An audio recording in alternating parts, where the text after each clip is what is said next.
Farm Bureau helps protect its members in more ways than you might think.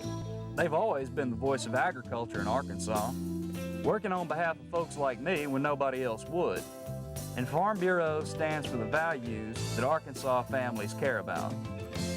They've protected my right to farm and make a living, which helps everybody who likes food on the table. You know what they say, Arkansas counts on agriculture, and agriculture counts on Farm Bureau.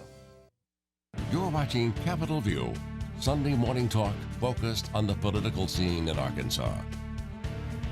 And welcome back to Capitol View. I'm David Goins. And I'm Roby Brock. We're happy to welcome back to the show the moderator of Meet the Press, David Gregory. David, thank you so much for being with us. Thank you. Let's jump right in. Obviously, the big news in Arkansas politics this week is the U.S. Senate race with Tom Cotton jumping in to challenge Mark Pryor. Obviously, in Arkansas, it's a huge race. Outside of Arkansas, Washington, D.C., how closely is this being watched? Is it as big as everyone is really feeling it could be? Well, I think it is being watched closely. You've got in Senator Pryor somebody as a Democrat who could be vulnerable. Tom Cotton is, part of a new breed of conservatives who are getting noticed in the House. He's young. He's a war veteran of Iraq and Afghanistan. Have had him on, as you know, I've had him on Meet the Press talking about issues. So, I think it's definitely a race that people are paying attention to. And in part, it's interesting, that some of Cotton's approach here is similar even to Obama, right? Which is he hasn't been in Washington in a long time, but he knows enough, having been there, that it needs to change. So he can run as that kind of an outsider message and really, I think, try to build on some of these issues of standing in the way of the Obama agenda that a lot of House conservatives have been running on. David, I was on the campaign trail this week with both Tom Cotton and with Senator Mark Pryor. And as you mentioned, Obama and Obamacare here is a very big negative in the state of Arkansas in terms of what we've seen in the polling. Mark Pryor's really doubled down and is taking the issue of Obamacare and owning it, saying that it's been a good law and that it's a jobs producer, not a job killer. Do you think that plays?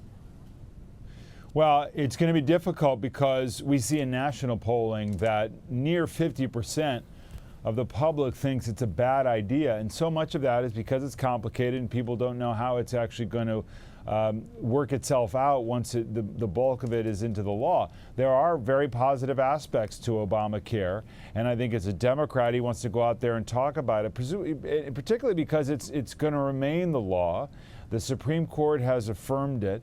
Even Republicans say you're not going to repeal Obamacare. So I think the strategy there is to say, look, let's really talk about the things that people are going to benefit from, because any new entitlement is something that people are ultimately going to be attracted to, even if they don't like the role of the federal government in creating it. And that's sort of the reality that you've seen over time with programs like Medicare or Social Security. And so I think from that point of view, that's what he wants to try to own. David, here in the last 30 seconds, just a sense of the mood in Washington with immigration stalling, Farm Bill, some other things stalling. Is there any positive feeling at all that anything is going to get done, or is there kind of a recognition that we're stuck here? I think Washington is stuck, and I think it's been a rough go for the president here in the beginning of the second term. Big issues like guns and other things that he tried to make some impact on, has not worked out. And then you look at immigration, looking to be stuck. And then he's only got the promise in the fall of another big fiscal budget fight that would just be a repeat of the last two fights that we've seen that nobody's really won from. So I don't think these are great days here in the dog days of August in Washington. David Gregory, thank you very much. As always, we appreciate your time. Thank you, sir. Thank you. Thank you. You bet. Well, more on the 2014 Senate race after a quick break. Plus, we'll tell you about a new way to experience Capitol View. I'm David Goins alongside Roby Brock, and you're watching Capitol View on Sunday morning on KARK.